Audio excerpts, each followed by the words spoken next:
Wale hamjaolewa na mjaoa. Kabla hujaongea, imagine niko na miaka 40 bado sijaoa. Sasa sijui kama naweza ataka msichana. Unaweza kweli? Yes, naweza, lakini nimeshazoea kukaa mwenyewe peke yangu tu. Utakaaji mwanaume na kwa nyumba peke yako? Utakaaji? Mungu ameumba mtu na mtu wake.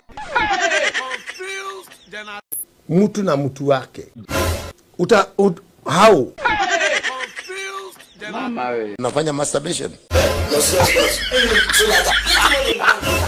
Mimi sifanyi masturbation. Nilikuwa na mke lakini nilinyang'anywa pastor. Kwa nini unyang'anywe mchuba yako? Kuna siku nilikuwa nakuja nyumbani jioni na kaanza hii mambo ya mpango wa... Stop. Kwa nini pastor? Hiyo mambo ya mpango wa kando. Oh my God.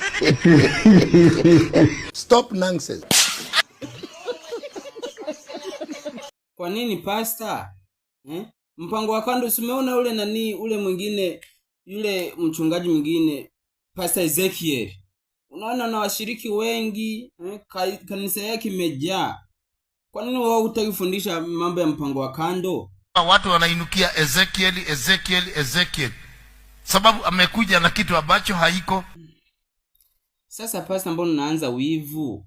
Kitu gani ambacho nimekuja nacho? Kamutu kamukode hivi kana beba watu wengi. Juzi nimempigia simu akiwa